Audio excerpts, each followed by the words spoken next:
Le point commun, par exemple, entre quelqu'un qui a travaillé entre la France et le Maroc, par exemple, et quelqu'un qui a travaillé entre la Belgique et le Maroc, eh ben, le point commun, c'est qu'il y a des conventions entre les pays.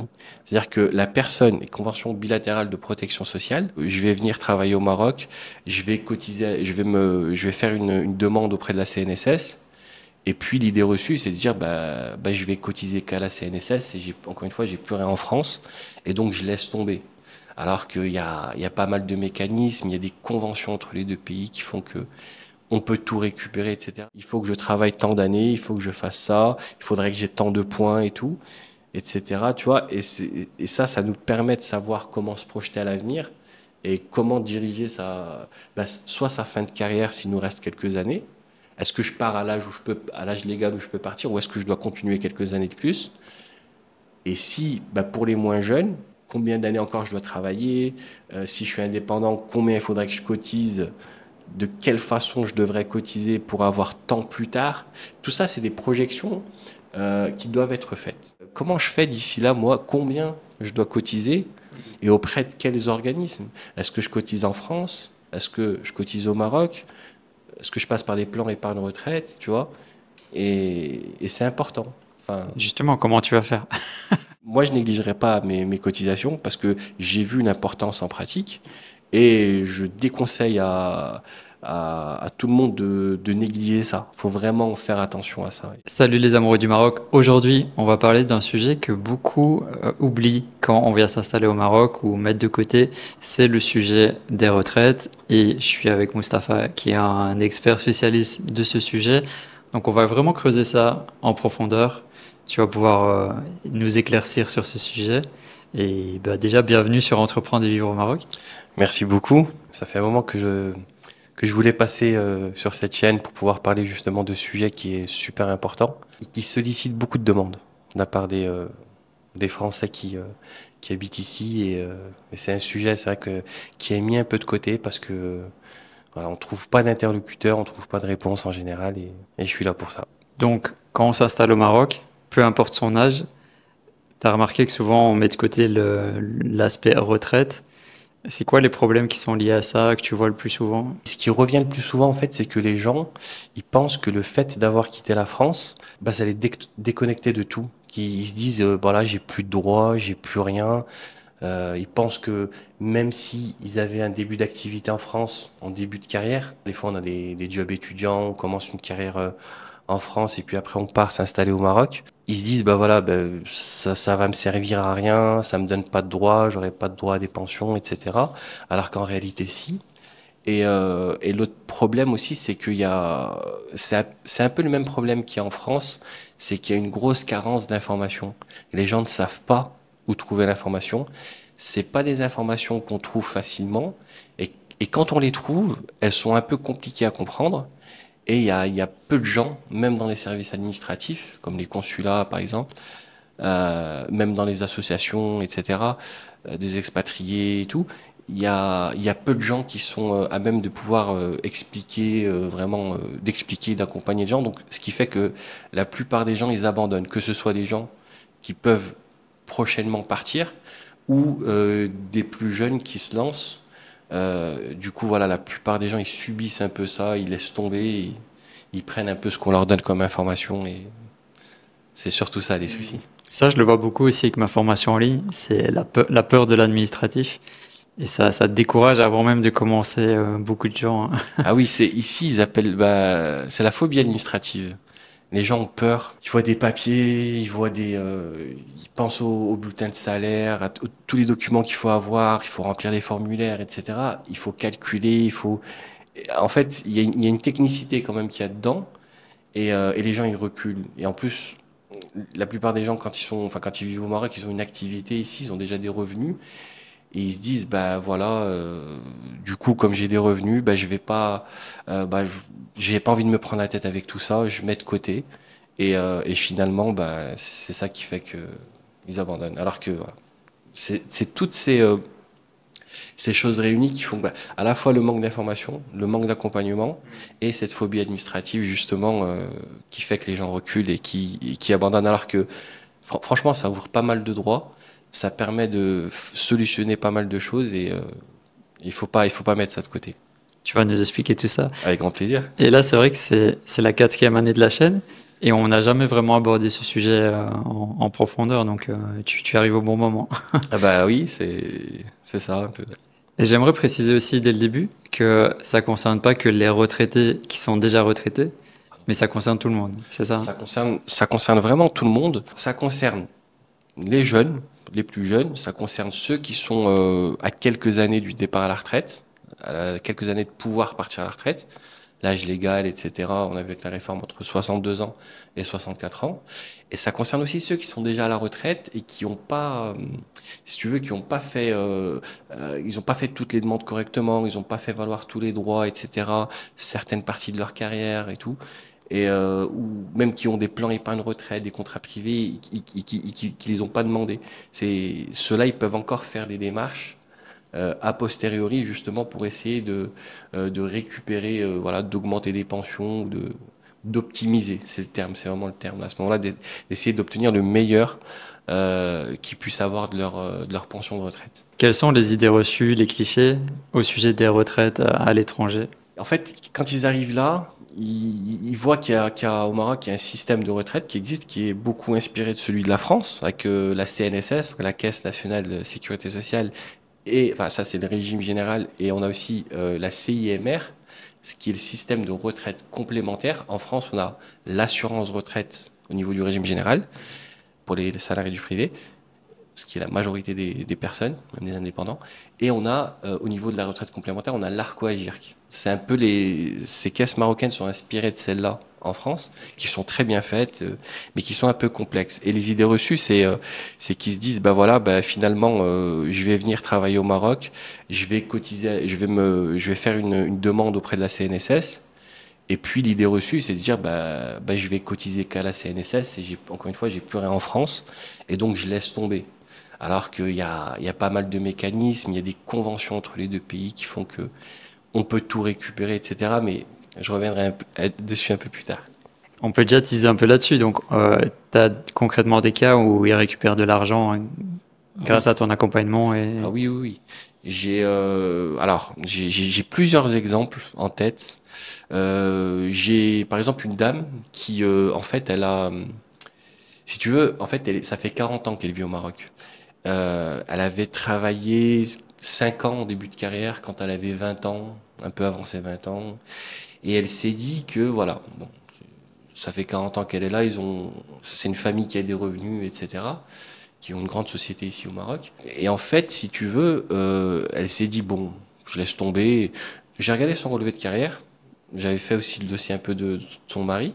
Et il s'avérait que, bah, avec ce qu'elle avait, enfin, elle avait les trimestres qu'elle avait, les quelques points de retraite complémentaires, et avec les majorations et les droits que tu peux avoir parce que tu as des enfants, les trimestres en plus, les majorations de 10%, par exemple pour l'ARCO-AGIRC, la retraite complémentaire, eh ben, il s'avérait que finalement, elle a un revenu maintenant de 300 euros par mois.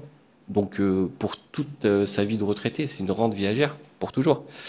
Et comme elle a fait sa demande à 70 ans, donc après 67 ans, du coup elle a le taux plein garanti. Elle n'a pas de décote, elle n'a pas de malus sur ses pensions. Donc ça, c'est... En fait, on a fait son dossier, on a découvert qu'elle aurait droit à des pensions, on a enclenché ses retraites, et finalement, bah, ça lui fait des revenus qui tombent tous les mois. En sachant qu'au Maroc, 200, 300 euros par mois, avec la conversion, ça reste quand même des montants qui sont pas négligeables quand même. J'ai un autre exemple aussi, j'ai une dame qui a perdu son mari il y a quelques années, il y a un peu moins de 5 ans. Et en fait, elle a le droit à ce qu'on appelle une pension de réversion. La réversion, en fait, c'est quand vous avez, par exemple, une épouse, bah, elle perd son mari décède.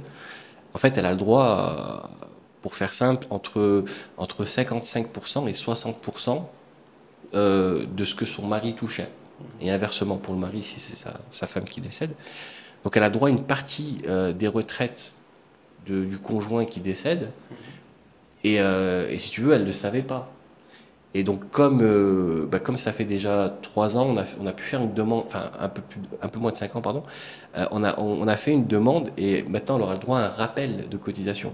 Donc, quand on a fait le calcul, la caisse de retraite, les caisses de retraite, puisque ça va être à la fois l'assurance retraite et l'Arco-Agirc, cette dame, elle va avoir un rappel de pension de plus de 30 000 euros, vu que c'est rétroactif à la date du décès de son mari.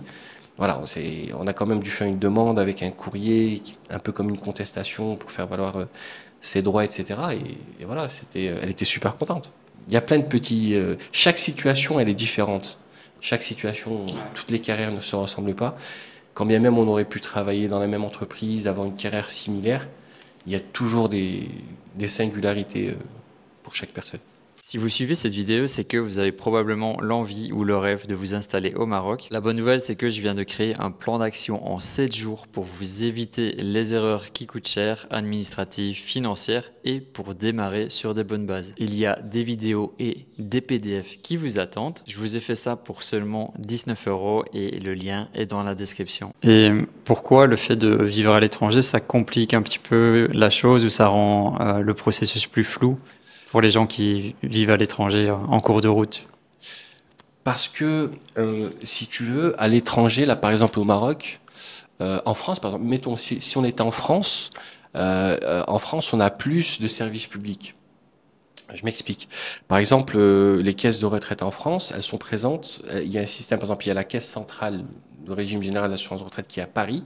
Ça, c'est, on va dire, le siège. Et dans tout le territoire français, dans chaque région, on a ce qu'on appelle les CARSAT. C'est des caisses de retraite des interlocuteurs locaux.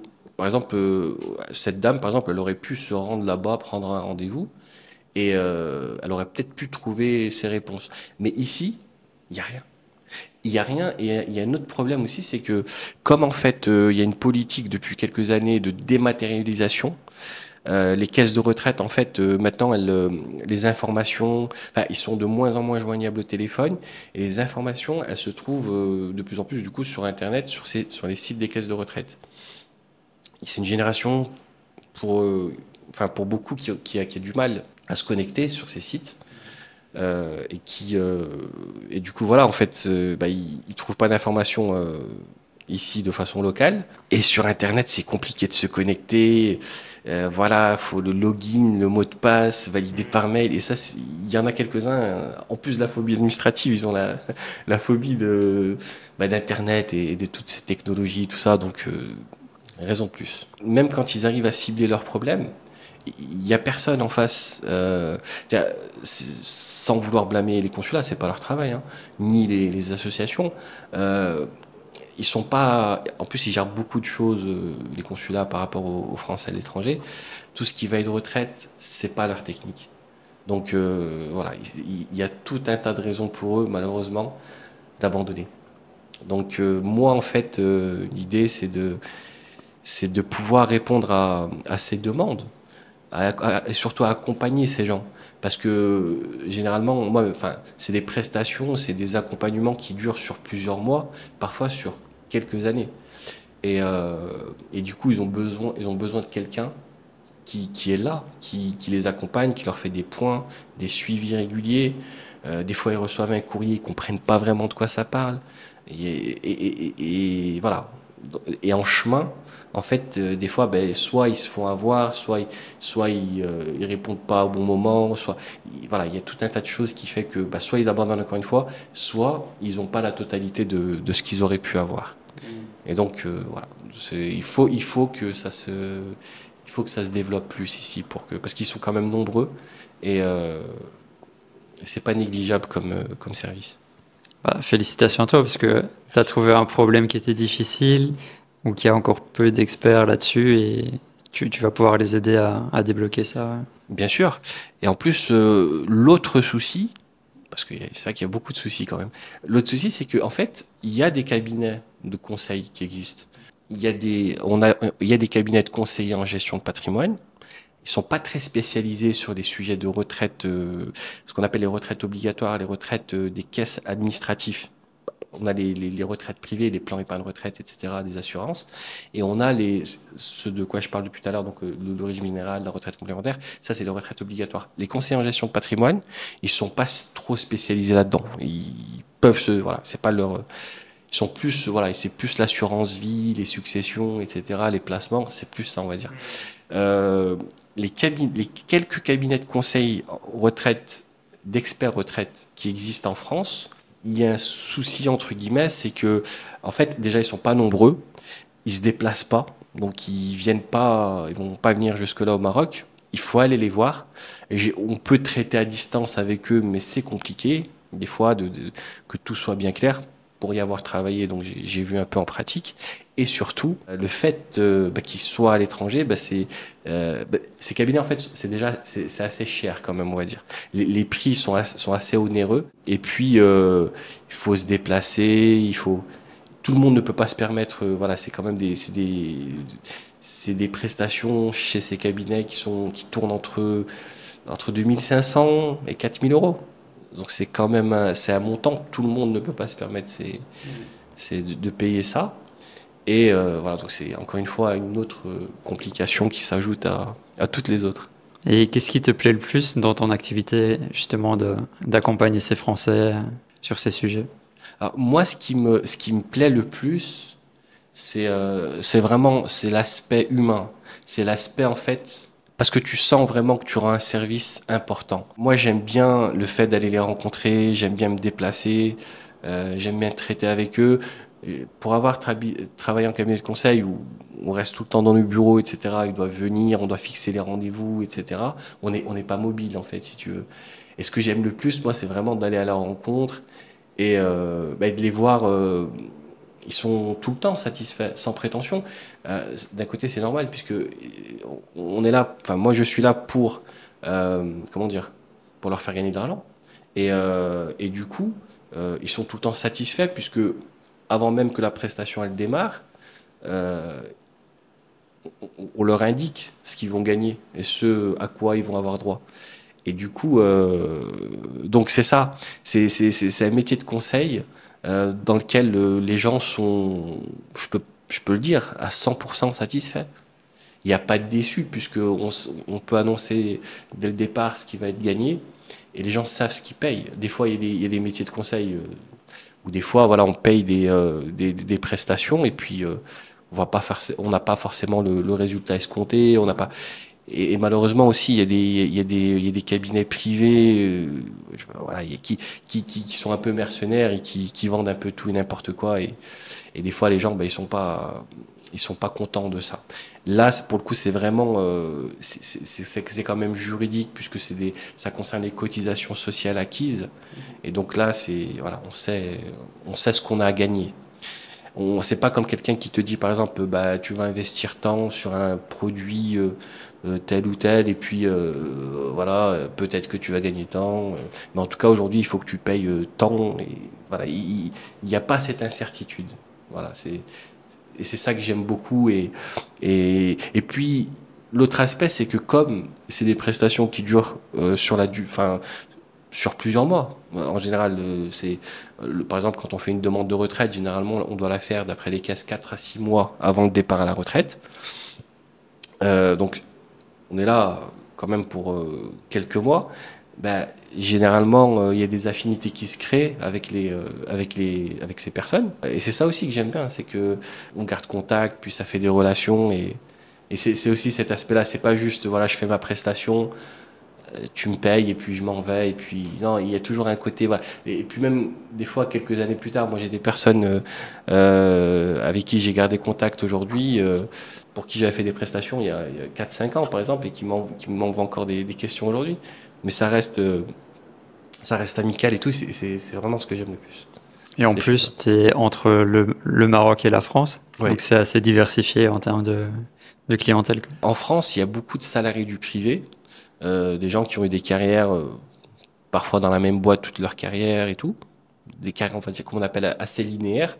Et au Maroc, on a souvent des profils assez atypiques, on va dire, et des gens qui faisaient tel métier en France, qui sont venus ici, qui ont fait quelque chose qui n'a rien à voir, qui sont devenus entrepreneurs. Et c'est pour ça que clientèle qui est un peu, voilà, c'est des gens, ouais, déjà d'avoir quitté la France pour se lancer au Maroc, comme tu le sais bien, c'est quand même, ça reste un peu je vais pas dire une prise de risque, mais c'est une aventure. Et c'est des gens qui ont cette particularité-là. En France, il y en a beaucoup aussi, hein, mais au Maroc, Il y a c'est assez aussi, amusant des fois. il y a aussi le fait que la génération de retraités actuelle, la génération avant est totalement différente. Parce que maintenant, on ne travaille plus 40 ans dans une société, c'est fini ça. Exactement. Aujourd'hui, quasiment, je le vois, moi, ça fait presque 10 ans que je fais ce métier. Ça fait 10 ans que je travaille dans des caisses de retraite, dans des cabinets de conseil. Avec le temps, j'ai vu, tu sais, comme il y a des gens qui partent chaque année, ceux que j'avais, par exemple, il y a 6 ans, 7 ans, à l'époque, je voyais pas mal de personnes qui faisaient des carrières quasiment toute leur vie dans la même entreprise. Et ça, c'est quelque chose que je vois de moins en moins. Je vois des gens qui font, aujourd'hui, voilà, on va rester par exemple 5 6 ans dans une entreprise, c'est de la flexibilité, on va rester 10 ans dans une autre, on va se mettre en son compte à un moment, change de statut. Il y a plus Et d'entrepreneuriat aussi. il y a beaucoup plus d'entrepreneuriat aujourd'hui. Mm. Ça a été facilité, ça aussi, par le gouvernement français. Ça a été simplifié. Par exemple, en 2010, il y a eu la loi qui a permis de faciliter la création. Celui qui veut être entrepreneur individuel, par exemple. Il y a tout un tas de petites choses comme ça qui a fait que les gens peuvent devenir entrepreneurs, que ce soit dans toutes les catégories. Par exemple, même chez les libéraux, chez les entrepreneurs individuels. On peut même maintenant créer sa société en ligne. Tu vois, par exemple, avant, voilà, il y avait encore une complexité administrative. Maintenant, tu peux aller sur les sites des services publics et créer ton entreprise. Tu peux C'est commencer facilité. auto-entrepreneur, voir s'il y a un marché, voir s'il y a de la réponse. Et Exactement. après, tu passes sur une autre structure si, C'est ça. Généralement, les gens, ce qu'ils font, c'est qu'au départ, ils sont entrepreneurs individuels, ce qui est le statut le plus simple à créer. C'est, voilà, ça se fait assez vite.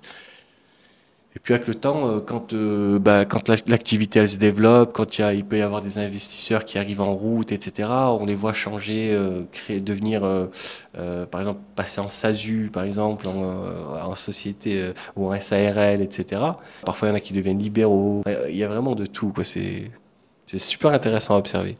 Donc là, on commence tout doucement à mieux comprendre ton univers. Pour rentrer dans le vif du sujet, concrètement, c'est quoi les premières étapes par rapport au droit à la retraite? Par quoi on commence? Alors, par quoi on commence? Et là, je vais insister sur un point très important parce que j'ai vraiment envie qu'on le note pour les gens qui vont regarder cette vidéo. Il y a un service qui est créé depuis quelques années qui s'appelle France Connect.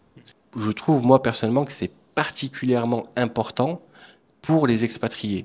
Pourquoi? Parce que, en fait, c'est un service en ligne qui nous fait accéder, par exemple, sur les sites de retraite, par exemple, info-retraite.fr, assurance-retraite.fr ou l'Agir Carco, entre autres, la plupart des sites de retraite. On peut y accéder sans France Connect. Par contre, si on y accède sans France Connect, il y a des choses qu'on ne peut pas faire depuis l'étranger. Par exemple, ou même enfin, sans France Connect, tout simplement.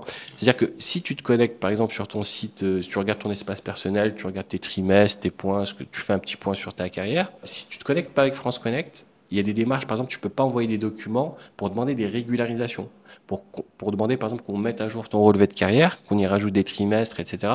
T'as pas accès à ça, et tu peux pas faire ta demande en ligne. Et ça, c'est un point important. Parce que, par exemple, si tu prends quelqu'un qui est là au Maroc et qui se dit, voilà, moi, je veux partir en France, à la retraite, pardon, qui se dit, voilà, moi, je veux partir à la retraite dans 4 mois ou 6 mois, par exemple, il va être bloqué. Parce qu'il va se préparer, etc. Et du fait qu'il n'ait pas France Connect, par exemple, il ne peut pas faire sa demande en ligne pour l'ARCO Agirc. Il faut qu'il crée son compte France Connect pour avoir accès à ça. Et ça aussi, par exemple, c'est une information super importante. Alors, créer France Connect, c'est important parce que ça permet l'accès au site de retraite. Ça permet aussi l'accès au site de l'assurance maladie. L'autre point important, voilà, justement, c'est une fois qu'on a accédé à ces sites, avec ou sans France Connect, la deuxième chose la plus importante, c'est de télécharger son relevé de carrière. Voilà. Ça aussi, c'est primordial. Et là, il n'y a pas d'âge. Il y a pas d'âge. Moi, par exemple, chaque année, je le télécharge pour regarder si... En fait, comme quand, par exemple, si tu le télécharges en 2025, il va être à jour jusqu'au 31 décembre de l'année 2024. Chaque année, on a l'année N-1. Voilà. Si j'ai travaillé l'année dernière, par exemple, ben, je vais vérifier que j'ai bien mes trimestres de l'année dernière et mes points de retraite complémentaire ou peu importe la caisse dans laquelle j'ai cotisé. Et c'est important. Il faut télécharger son relevé de carrière et il faut avoir accès à France Connect. Là, tu accompagnes les Français, mais on a aussi beaucoup de Belges, de Suisses qui nous suivent. Oui. Est-ce que c'est plus ou moins similaire ou tu dirais pas ça? Alors, c'est plus ou moins similaire. Ça varie un peu selon les pays.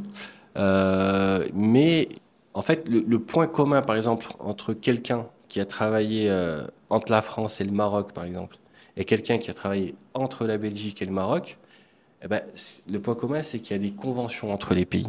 C'est-à-dire que la personne, les conventions bilatérales de protection sociale, pour la France, il y a un site qui répertorie toutes ces conventions, enfin, qui répertorie toutes les conventions que la France a avec les pays du monde. Ce site, c'est le site du CLES, c'est LEI2S.fr. Et ces conventions, en fait, elles permettent de simplifier justement l'accès aux retraites. C'est-à-dire que, mettons, tu as travaillé en Belgique, tu travailles au Maroc, et en fait, le fait que tu fasses ta demande en Belgique, la Belgique peut traiter ta demande en prenant en compte ce que tu as acquis au Maroc, par exemple, pour le calcul de tes droits. En France, par exemple, la période que tu as travaillé au Maroc va être prise en compte par la France pour calculer tes pensions sur la durée d'assurance. Donc, je t'ai pris cet exemple pour te dire que c'est similaire dans tous les autres pays. L'Italie, tous les pays européens déjà, et la plupart ont des conventions avec le Maroc, par exemple. Et en fait, c'est ça la similarité, c'est que ces pays-là prennent en compte les activités qui ont été exercées au Maroc et dans d'autres pays. Ça, c'est aussi un avantage du Maroc, c'est qu'il a des conventions avec quasiment tous les C'est pays ça.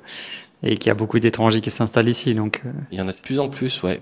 Enfin, il y a de plus en plus de personnes qui s'installent au Maroc. Le Maroc a pu répondre à ce phénomène, on va dire entre guillemets, puisque voilà, chaque année, on voit qu'il y a de plus en plus de gens qui s'installent, qui investissent au Maroc. Et c'est important justement de faciliter ça. Il y a quand même, si tu veux, encore une carence d'informations. les gens sont perdus, hein. Ah, mais ils sont perdus. Il y a des personnes, des clients qui vivent en France, qui ont une carrière, par exemple, qu'en France. Là-bas, c'est déjà très compliqué. C'est compliqué, même si on a un peu plus d'accès à l'information. Ça reste quand même très compliqué. Les documents qu'on reçoit des caisses de retraite sont, je trouve, moi personnellement, un peu trop techniques. Tu vois, par exemple, tu peux avoir été comptable, être dans la finance, j'en ai vu hein, des cas comme ça, et ne rien comprendre aux retraites, par exemple. Mais vraiment, hein, j'ai vu j'ai vu des experts comptables. Moi, j'ai travaillé dans un cabinet où on avait des partenaires et des clients qui venaient de cabinets d'experts comptables prestigieux à Paris. Quand ils arrivaient à la retraite, voilà, quoi, c'est les trimestres, les points, des pourcentages, des taux. Ça y est. Alors que eux, ils calculent des trucs super techniques. Alors pour monsieur, madame, tout le monde, c'est Ben pire, oui. quoi. Et au Maroc, c'est encore pire. Au Maroc, c'est incroyable. Enfin, c'est l'abysse, quoi. Moi, la plupart des gens que je rencontre ici, là, récemment, j'ai eu un monsieur qui est psychologue, qui fait une profession libérale. Ici au Maroc, lui, dans sa carrière, il a cotisé dans plusieurs caisses de retraite et il était complètement perdu. Il était tellement perdu qu'il s'est dit qu'il allait jamais demander ses retraites. Encore un autre qui était dans ce profil. En même temps, en France, par exemple, il y a à peu près 40 caisses de retraite, un peu plus de 40 caisses de retraite, selon les spécialités. Tu vois, par exemple, si t'es libéral, si t'es dans le privé, si t'es dans le public, si t'es fonctionnaire, par exemple. Militaire. Voilà, voilà, vraiment, l'opéra, par exemple, je travaille à l'Opéra de Paris, ben, ils ont l'orchestre. Tu as même des régimes spéciaux qu'on appelle. La SNCF, par exemple, il y a eu une polémique quand il y avait les manifestations, parce qu'ils parlaient de mettre fin à ces régimes spéciaux, par exemple, que ce soit la SNCF ou la RATP, pour les deux exemples les plus connus. Il y a plein de caisses de retraite, et encore une fois, les gens, par exemple, ne savent pas qu'on doit demander, faire une demande pour chacune des caisses où on a cotisé. Et le monsieur que j'ai eu la dernière fois, par exemple, lui, il avait cotisé à la CIPAV, qui est une caisse des professions libérales. Et voilà, quoi, il s'est dit que, enfin, on est resté, je me rappelle, 2 heures sur ses espaces personnels pour lui faire comprendre. Et c'est vrai que les gens sont un peu perdus. En France, ils sont perdus, mais là, par exemple, là, ils pensaient que la CIPAF, par exemple, ça existait même plus. Ils pensaient enfin, il y avait plein d'idées reçues. Mais alors, c'est, c'est, c'est, c'est fantaisiste, hein. Les idées reçues qu'ils ont, des fois, c'est incroyable. C'est vrai, ça fait rire des fois. Et toi, tu arrives un peu comme un sauveur.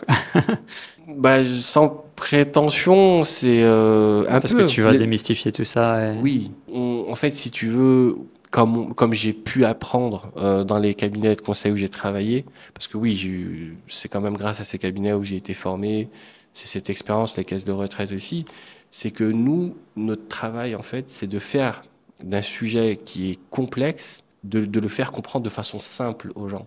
Et quand tu arrives à faire ça, c'est là que justement tu démystifies et que tu arrives un peu comme un sauveur. Parce que pour eux, c'est un bourbier. Pour eux, voilà, ils peuvent résoudre tous les problèmes du monde et ils sont compétents dans plein de domaines. Et le point commun qu'ils ont tous, je suis jamais arrivé, moi, par exemple, devant quelqu'un. J'ai eu pas mal de clients, franchement, j'ai eu pas mal de questions qui ont été posées, etc. Mais il y a quasiment jamais personne que j'ai rencontré dans ce travail et qui m'a dit ah, c'est bon, j'ai tout compris, ah, ça fonctionne comme ça. Même aujourd'hui, avec Internet, ChatGPT, etc., les trucs, même comme ça. Ouais, je m'amuse des fois à utiliser ChatGPT pour vérifier s'il y a l'information. Quand bien même tu as l'information. Ok, Est-ce que tu es je fais quoi? sûr à 100% aussi? Ouais, voilà. Est-ce que j'ai bien compris? Est-ce que c'est ça? Tu vois? C'est un vrai sujet. Il faudrait que moi, enfin, je veux dire, j'espère qu'un jour, ça se banalise. En fait, la compréhension de cette thématique, de ce sujet soit Je, plus simple. je pense que l'IA pourra nous aider dans le futur Je sais à pas. rendre ça plus. Oui, enfin, L'IA nous aide. à mieux comprendre. Elle nous aide à mieux comprendre. Je rebondis sur ce que tu dis parce que on dit par exemple qu'il y a des métiers qui peuvent être remplacés par l'IA. Moi, je parle un peu au nom des métiers de conseil. Le mien, comme par exemple un avocat ou un comptable et tout, l'IA peut répondre à des questions. Mais ce qu'un être humain peut faire dans le suivi, dans l'accompagnement, je pense pas qu'il y a, il y a des endroits où l'IA ne peut pas aller.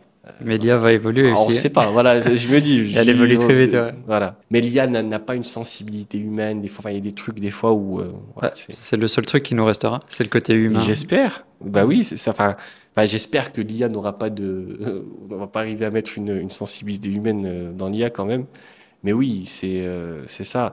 Puis tu sais, les gens, quand ils vont voir quelqu'un pour un conseil, et là, ça, encore une fois, c'est dans tous les domaines. Je le vois, hein, je le vois même chez des amis qui sont avocats, qui sont comptables, qui sont gestionnaires de paye. Enfin, euh, je, je vois en fait que les gens, quand ils vont chercher quelqu'un pour du conseil, c'est pas que le conseil qu'ils cherchent. C'est la confiance, c'est la confidence, c'est le côté, par exemple, pourquoi j'irai voir tel avocat ou pas un autre alors qu'ils sont dans le même domaine, c'est parce qu'il y a c'est l'affinité, il y a ça aussi qu'on paye dans une prestation. C'est, je vais voir cette personne parce que voilà, elle va être avec moi, elle va m'accompagner et je vais me sentir moins seul devant. Je le vois, moi je le ressens des fois. Même encore une fois auprès de certains amis, leurs clients, c'est vraiment voilà, j'ai besoin d'être avec quelqu'un. C'est vrai que je me dis l'IA, voilà, tu vas traiter toutes tes problématiques en envoyant des messages ou en parlant à un bot qui va te répondre. Je sais pas si l'IA va évoluer, mais est-ce que nous, notre attitude vis-à-vis de l'IA, est-ce qu'elle, elle va évoluer? Est-ce que demain, quand bien même l'IA aura bien évolué, est-ce que nous, on aura envie d'aller comme ça tout le temps de parler à un robot et tout? C'est peut-être là la subtilité. On verra. Comment savoir ce qu'on a cotisé, ce qu'on peut récupérer, comment ça se passe? Alors, euh, en fonction de ton année de naissance, enfin, de l'année de naissance de chaque individu, par exemple, il faut avoir un certain nombre de trimestres, d'annuités. Par exemple, je dis par exemple, quelqu'un, je sais plus exactement, mais je crois, quelqu'un qui est né en 1967, par exemple. Cette personne, pour pouvoir partir à taux plein à la retraite, pour avoir 100% de ses droits, de ses pensions, cette personne-là, en fait, elle doit, comment dire, elle doit avoir par exemple 168 trimestres, quelque chose comme ça. Je sais, je le dis un peu, je j'ai pas tous les. Eh ben, en fait, tu peux te dire, voilà, une personne elle va arriver à dire, bah, j'ai 55 ans aujourd'hui, je dois avoir 168 trimestres pour avoir un taux plein. À ce stade de ma carrière, mon relevé de carrière, le document que je te disais, m'indique que j'en ai, par exemple, 160. Donc il m'en manque 8. Donc ça veut dire qu'il faut que je travaille encore 2 ans. Voilà, ben, ça veut dire que j'aurai le taux plein avant d'avoir l'âge légal de partir, etc. On a vraiment ces informations-là et sur ces documents. Donc c'est comme ça qu'on peut savoir. Le document nous indique ce qu'on a à ce stade et à partir de là, on peut se projeter. On se dit, bah, il faut que je travaille tant d'années, il faut que je fasse ça, il faudrait que j'ai tant de points et tout, etc. Tu vois, et ça nous permet de savoir comment se projeter à l'avenir et comment diriger soit sa fin de carrière s'il nous reste quelques années. Est-ce que je pars à l'âge légal où je peux partir, ou est-ce que je dois continuer quelques années de plus? Et si, bah, pour les moins jeunes, combien d'années encore je dois travailler? Si je suis indépendant, combien il faudrait que je cotise? De quelle façon je devrais cotiser pour avoir tant plus tard? Tout ça, c'est des projections qui doivent être faites. Hmm. Et justement, c'est là qu'on doit être conseillé. C'est là qu'on... Souvent, c'est dur de le faire tout seul. Par exemple, si je me dis, moi, par exemple, je me dis, oui, j'ai 37 ans aujourd'hui, je pourrais partir à la retraite à 64 ans, ce qui fait que bah, dans une vingtaine, non, ouais, donc dans une bonne vingtaine d'années, je pourrais partir à la retraite. Et là, par exemple, je me lance au Maroc. Tu vois, je me dis, je deviens entrepreneur au Maroc, etc. Comment je fais? Comment je fais pour qu'à 64 ans, je crois que c'est en 2055 pour moi, je sais plus, comment je fais d'ici là, moi, combien je dois cotiser et auprès de quels organismes? Est-ce que je cotise en France? Est-ce que je cotise au Maroc? Est-ce que je passe par des plans épargne retraite, tu vois? Et c'est important. Enfin, Justement, comment tu vas faire? bah moi, je vais continuer à cotiser. Dans tous les cas, Même à l'étranger. même à l'étranger. Parce que, tu sais, par exemple, je parlais avec quelqu'un il n'y a pas longtemps qui avait un retraité qui avait autour des 70 ans. J'ai eu ces discussions avec lui où je lui disais, mais je lui dis, tu vois, les générations d'aujourd'hui, elles se disent, oui, mais dans 20 ans, 30 ans, il y aura plus de retraite. Ils se disent, voilà, il y aura plus, je sais pas pourquoi, il y aura plus de caisses de retraite, ça sera la crise, je sais pas. Et lui, il m'a dit, eux-mêmes, il y a 30 ans, 40 ans, ils se disaient ça aussi. Et ils me disaient, bah, finalement, c'est passé vite. On y est. Et on est à la retraite et on a eu une pension. Moi, je négligerai pas mes cotisations parce que j'ai vu l'importance en pratique et je déconseille à tout le monde de négliger ça. Il faut vraiment faire attention à ça. Tu seras pas le cordonnier mal chaussé. Non, non, pas du tout. J'espère pas en tout cas. Non, j'espère pas parce que j'ai vu tellement de situations où les gens le regrettent. On y reviendra un peu plus tard, mais il y a des situations où les gens le regrettent amèrement. Quand tu arrives à quelques années de la retraite et que tu fais le point et que tu dis ah bah là il me manque je sais pas moi une dizaine de trimestres voire plus, tu revois toutes ces années où voilà, tu travaillais de façon non déclarée, voilà, tu te dis ah bah j'aurais pas dû. J'en ai vu quelques-uns comme ça dans des situations où c'est pas reluisant. Et récemment, je lisais le livre de Olivier Roland qui parle, c'est globalement le sujet de l'expatriation. Il expliquait justement, il y a un passage sur les retraites, que la France a beaucoup évolué. Avant, tu partais beaucoup plus tard en retraite. Et il y a tout un débat aussi sur l'âge de retraite et tout ça. Il y a un rapport un peu spécial de la France avec la retraite. La France historiquement, il y a eu plusieurs passages. Il y a eu des périodes où on pouvait partir à 60 ans, une longue période où on pouvait partir à 62 ans pour tout le monde. Et récemment, tu vois, maintenant les gens peuvent partir entre 62 ans et 64 ans. Et ça a pas mal évolué. L'argument à chaque fois, c'est toujours l'économie générale. C'est de dire, bah, aujourd'hui, par exemple, on dit oui, il faut que les Français travaillent plus longtemps. Voilà, parce que le système par répartition, c'est compliqué, voilà.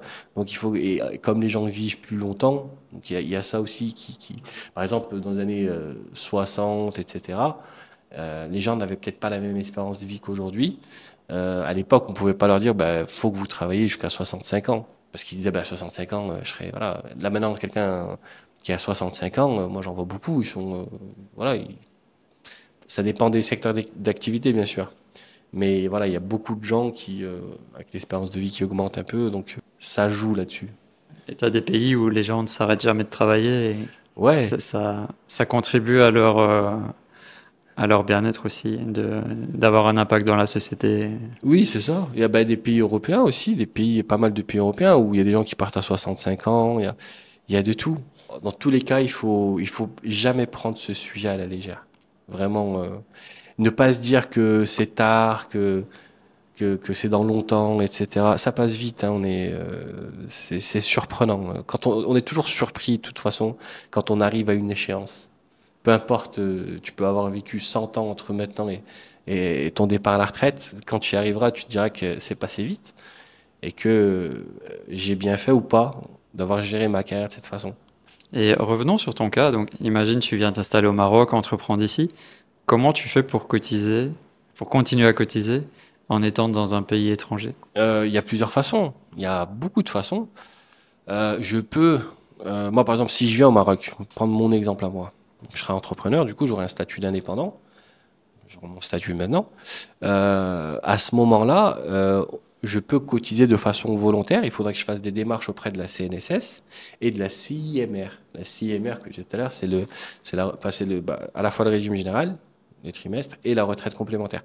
Ces caisses marocaines me permettent de verser tous les mois une cotisation, comme j'aurais pu le faire en France, et ainsi, plus tard, quand je partirai à la retraite, j'aurai une partie de ma retraite qui est française et une partie qui est ici au Maroc.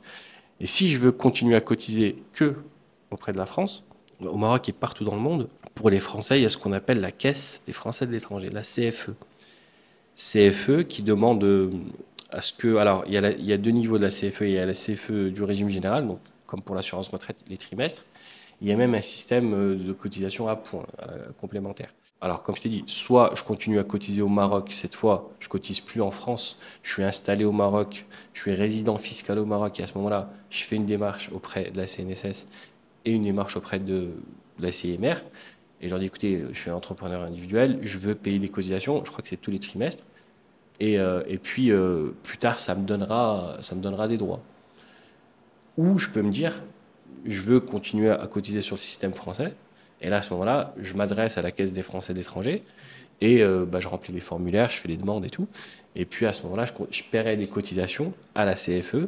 Et plus tard, j'aurai les retraites, si tu veux, de la même façon que si j'avais travaillé en France toute ma vie. Si vous préparez votre installation au Maroc, il y a un point qu'on oublie très souvent, c'est la langue. Même si on peut se débrouiller dans pas mal de situations, apprendre un peu de Darija, ça change tout au quotidien. Que ce soit pour échanger avec les Marocains, pour se faire comprendre ou tout simplement pour créer du lien. Je vous recommande une super formation en ligne, elle s'appelle Blabla Darija. Elle est vraiment pensée pour les débutants, donc vous allez avancer à votre propre rythme même si vous n'avez aucune base. J'ai pu vous obtenir une réduction de 15% avec le code Entreprendre Maroc et vous allez même pouvoir tester 2 cours gratuitement. Je vous mets le lien dans la description si vous voulez découvrir et commencer dès maintenant.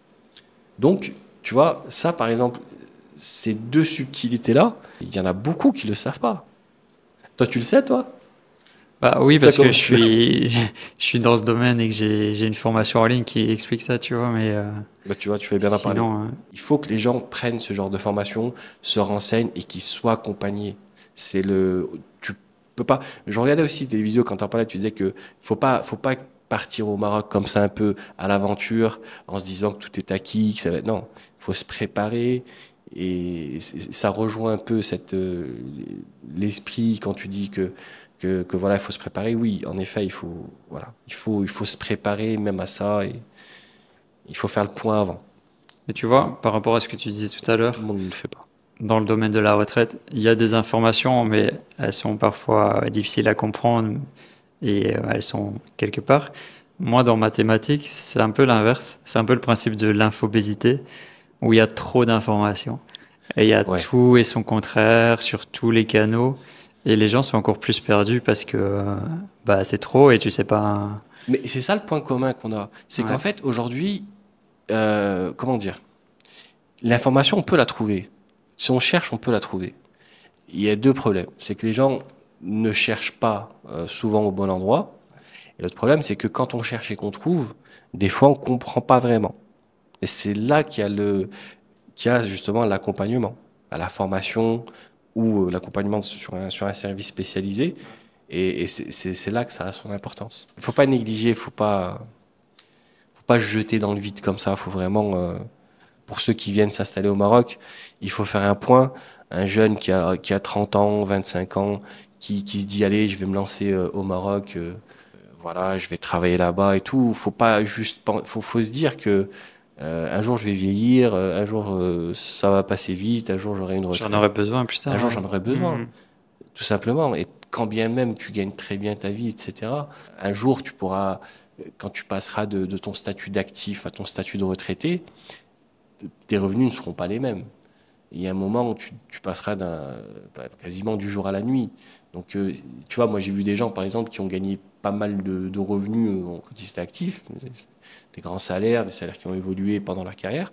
Quand ils sont passés à la retraite, il y a ce qu'on appelle le taux de remplacement, c'est-à-dire que par exemple, quelqu'un qui fait une carrière qui gagnait peut-être 4 000 euros par mois, quelque chose, 5 000, quelque chose comme ça, il passe à la retraite, il gagnait par exemple 2 500, 3 000, des fois moins, du fait qu'ils avaient peut-être pas toutes leurs annuités, pas le taux plein, etc., qui passaient par exemple à 1 500, 2 000 euros. Et puis, quand même, là, ça fait un changement. Celui qui s'est préparé, qui par exemple a pris un plan épargne retraite ou qui a racheté des trimestres, ça aussi c'est une possibilité. S'il manque, on peut en racheter jusqu'à 12 maximum. Il y a des avantages fiscaux, j'y reviendrai un peu plus tard. Mais celui qui ne s'est pas préparé, voilà, quand bien même, encore une fois, il a très bien gagné sa vie, et peut-être qu'il avait son épouse qui a peut-être pas gagné autant, et inversement, peut-être c'était l'épouse, peut-être son mari n'avait, tu vois, finalement le couple, ils se retrouvent, l'équilibre descend, quoi, tu vois, l'équilibre s'enlève, puisque tu passais d'un certain revenu à un autre, et puis tu te dis, j'aurais dû mieux Et me préparer, quoi. ça me fait penser aussi au fait de tous ces retraités qui s'installent au Maroc. C'est Oui. que avec la retraite que tu vas toucher, tu peux avoir une meilleure qualité de vie au Maroc que si tu restais en France, tu vois, par rapport au coût de la vie et Oh oui. au logement. Oui, c'est pour ça qu'il y en a, de ce que je vois, c'est pour ça qu'il y en a pas mal qui viennent vivre au Maroc, et de plus en plus, parce que, tu vois, par exemple, en France, il y a un sujet qui revient souvent, que je regarde pas mal dans les actualités, par rapport aux retraites, c'est que, tu vois, moi, je tombe souvent sur des témoignages de personnes qui disent, voilà, moi, j'ai travaillé toute ma vie, puis maintenant, je me retrouve avec une retraite, Tu peux rien faire. voilà, qui est plus basse que le SMIC. Tu vois, tu prends quelqu'un qui a travaillé toute sa vie, qui a eu un salaire, on va dire, assez, pas très très haut, en fin de carrière, qui arrive à 30 000 euros brut, ce qui lui fait peut-être un peu moins de 2 000 euros net par mois. Cette personne-là, bah, il se peut qu'elle se retrouve à la retraite avec quelque chose comme 1 200 euros, 1 300 euros, ce qui ferait peut-être même pas le SMIC en France, tu vois. Donc tu te retrouves, tu vois, et même ça, c'est encore, il y a des situations qui sont bien pires que ça. Il y a des gens qui ont travaillé toute leur vie, qui se retrouvent, enfin, c'est même peut-être, enfin, c'est beaucoup de gens qui se retrouvent avec 800 euros par exemple par mois, 600, 700 euros. Il y en a plein. Et là, c'est compliqué. 800 euros par mois, voilà, tu payes un loyer, tu fais des courses. Moi, il y a combien de témoignages, les gens ils disent, voilà, je paye mes courses, je paye mes factures. Puis après, je serre la ceinture. Je peux même pas me faire de resto, je peux même pas prendre ce que je veux dans mes cours, je peux pas faire de cadeau de Noël, je peux pas faire de cadeau d'anniversaire. Tu vois, les enfants, les petits-enfants. Et Alors que si tu bouges dans des pays, oui, quelqu'un qui vient s'installer au Maroc avec 1 000 euros par mois, même si 1 000 euros par mois, quand même, on est presque à 3 4 fois le SMIC marocain. Donc, avec un peu voilà, un peu d'organisation, un petit réseau autour de soi, et je l'ai vu encore une fois, ça aussi en pratique, on peut avoir une meilleure qualité de vie qu'en France. Et en plus, il y a un point aussi sur lequel je profite de ça pour le dire, parce que quand tu es expatrié comme toi et moi, enfin, comme toi surtout, moi je ne le suis pas encore. Quand par exemple, un Français, par exemple, quitte la France et s'installe au Maroc, il n'a plus sa carte vitale, par exemple, en France. Donc, ses soins, ils sont plus remboursés à 100%, comme s'il vivait en France. Quand tu passes au statut de retraité, tu as à tu nouveau gardes ta carte droit, vitale. Ouais. on te redonne ta carte vitale.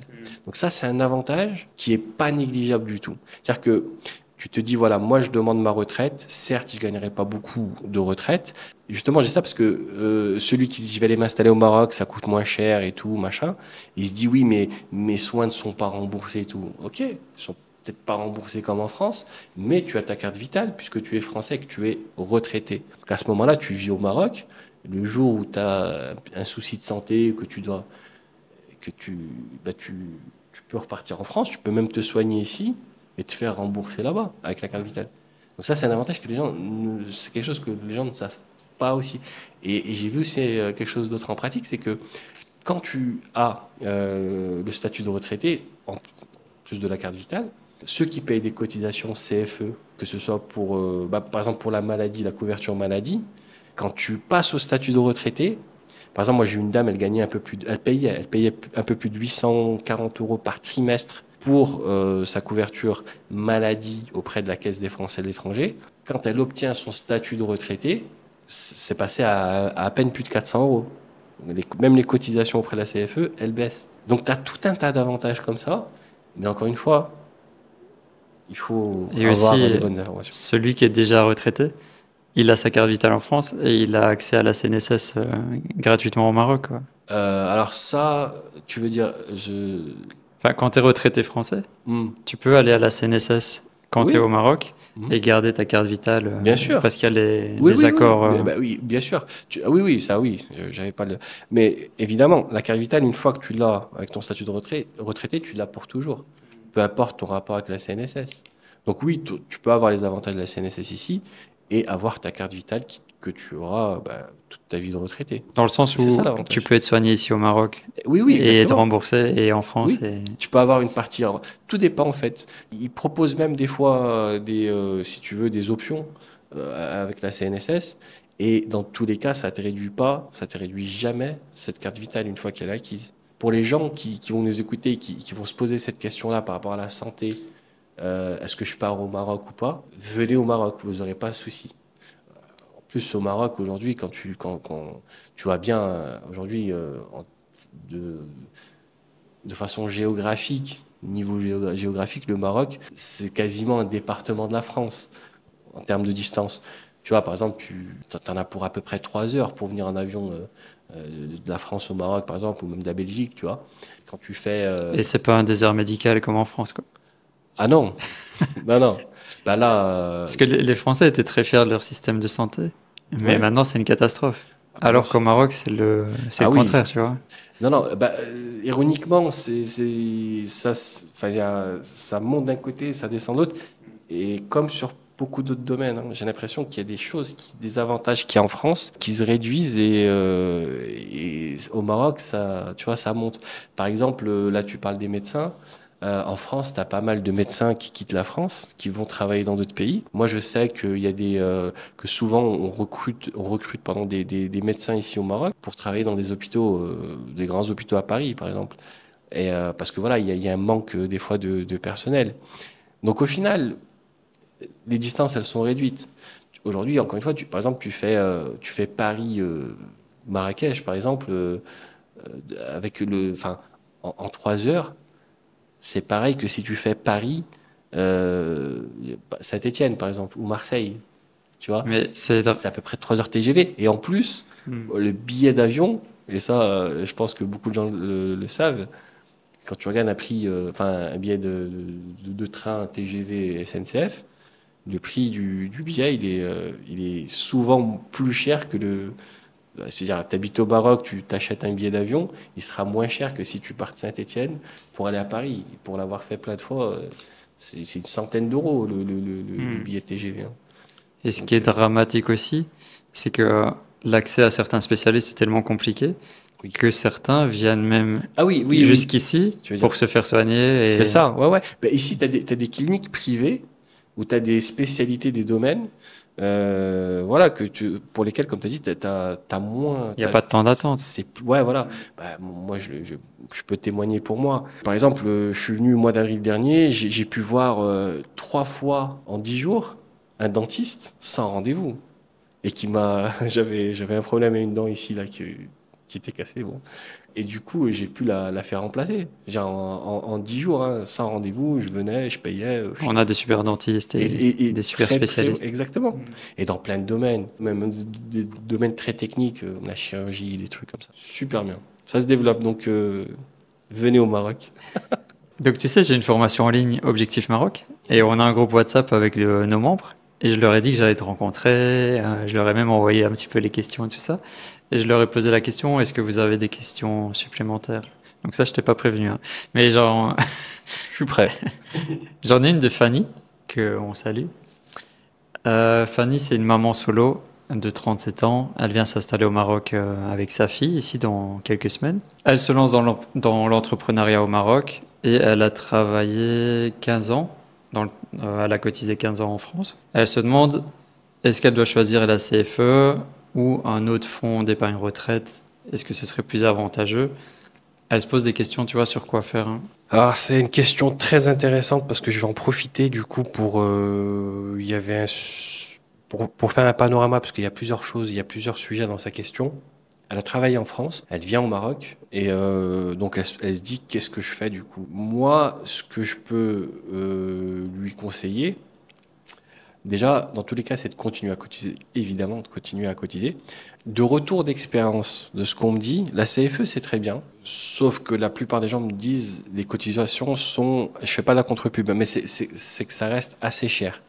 Mais en même temps, on paye ce qu'on va obtenir au niveau de la France.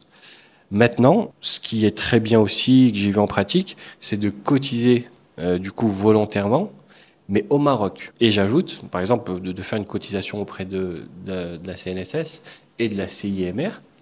Dans tous les cas, avant de faire le choix, de prendre la décision, on peut faire le tour de la question. Comparer. Exactement. On peut voir combien je perds à la CFE, qu'est-ce que je gagne à la sortie. Et pareil pour la CNSS et la CIMR. Dans tous les cas, il ne faut pas prendre la décision à la légère. Il faut vraiment comparer. Et encore une fois, moi, par exemple, je peux être consulté pour ça et répondre à ces questions pour donner plus de précision. Là, je réponds vraiment de façon générale sur ces sujets. Et je rebondis là-dessus justement par rapport à, tu vois, quand tu pars comme ça, tu penses, moi, pour ceux qui peuvent se permettre, là, beaucoup de gens peuvent le faire à partir du moment où on peut cotiser, on peut se permettre et c'est pas vraiment super cher. Moi, je conseille vraiment les gens de cotiser dans un plan épargne retraite. Parce qu'il y a plein d'avantages, et je vais t'expliquer. Et ça peut se cumuler avec Évidemment, mais c'est fait pour. C'est ce qu'on appelle une retraite supplémentaire. C'est-à-dire qu'on a la retraite du régime général, la retraite complémentaire, c'est les deux niveaux, et ça, c'est la retraite supplémentaire, c'est une retraite privée. D'aller voir un organisme privé, souvent une assurance, une banque, par exemple, de payer de façon volontaire ces cotisations. Il y a plusieurs possibilités. On peut payer soit par mois, soit par trimestre, soit tous les 6 mois. Il y a, si tu veux, c'est assez facilité. Et surtout, il y a plein d'avantages. Et j'ai regardé, au Maroc, c'est pareil. Les PER, les plans épargne retraite du Maroc, sont super intéressants. En fait, pourquoi? Parce que, par exemple, si tu veux, en fait, quand tu cotises dans un PER, il y a un avantage. En fait, tout ce que tu as cotisé dans l'année, tu le déclares à l'impôt sur le revenu. Ça réduit ton assiette fiscale, donc tu payes moins d'impôts. Ça vient faire descendre ta charge fiscale. Ça, c'est le premier avantage. Chaque année, tu réduis tes impôts sur le revenu. En France, comme au Maroc. L'autre avantage, et ça, c'est particulièrement bien, pour les gens qui viennent, par exemple, de France et d'ailleurs, et qui viennent s'installer au Maroc, c'est parce que, tu vois, par exemple, un des avantages qu'a le plan épargne retraite, c'est qu'au bout de certaines années, à partir de 8 ans, en général, c'est 8 ans, quand tu as cotisé 8 ans sur ces contrats, il y a des situations qui font que tu peux débloquer le capital acquis. Par exemple, au bout de 8 ans, si tu as cotisé, je donne un exemple, tu as cotisé par exemple pour 30 000 euros, tu as 30 000 euros de capital sur ce contrat par exemple. Il y a des situations comme par exemple s'il y a un décès autour de toi, un proche, si tu as si tu as des fins de droit au chômage par exemple, ça c'est pour la France, il doit y avoir un système aussi comme ça au Maroc. Quand tu termines tes droits, quand tu n'as plus d'allocation chômage, quand tu as l'attestation de fin de droit par exemple du Pôle emploi, eh ben, tu peux la présenter à l'organisme qui gère ton PER et tu peux débloquer le capital. Et un autre avantage aussi, il y en a encore quelques autres, mais là je parle vraiment des plus. Tu peux débloquer le capital si tu veux acheter ta résidence principale. Tu vois, par exemple, tu prends cette fille, voilà, elle est là au bout de 8 ans, 10 ans, installée au Maroc, elle fait sa petite vie tranquillement et tout. Et elle se dit, voilà, j'ai envie d'acheter une maison. J'ai trouvé une maison, elle m'intéresse, ça va être ma résidence principale. C'est ça la condition. Il ne faut pas que tu achètes une maison d'hôte, par exemple. Elle va se dire, bon voilà, je trouve une maison qui coûte 100 000 euros, par exemple. On a quand même des prix qui restent assez abordables au Maroc, dans l'immobilier. Mais ça grimpe, hein? Hein? Ça grimpe. Ah, ça grimpe, oui, ça grimpe. Mais quand même, tu vois, je t'observe. Si tu cherches bien. Ouais. Si tu cherches, franchement, tu peux trouver des pépites. Hein. Moi, je l'ai vu, moi, dans ma famille, autour de moi, des gens. Tu as 30 000 euros de capital. Tu justifies, par exemple, de l'achat d'une maison à, allez, 100 000, 60 000, 70 000, c'est des prix que j'ai vus. Eh ben, tu as le droit de débloquer le capital. Ils vont te prélever un petit quelque chose à la sortie. Mais ça peut te servir d'apport. Prends le cas de Fanny. Elle pourra, par exemple, dire, voilà, au moment de l'achat, débloquer son PER pour faire un apport. Donc, tu vois, et je disais que c'est particulièrement intéressant pour les gens qui viennent justement d'étrangers au Maroc, parce que, je veux dire, au Maroc, il y a beaucoup de gens, quand tu viens là, que tu habites là pendant 10 ans, quelque chose comme ça, il y a un moment, tu as envie de devenir propriétaire. Moi, je le vois. Hein. Il y a un Et moment, puis à tu te dis force de oui. payer des loyers aussi. Et oui, exactement. Et c'est plus accessible au Maroc. C'est un avantage super bien, ça. Donc, moi, je lui conseillerais de faire ça.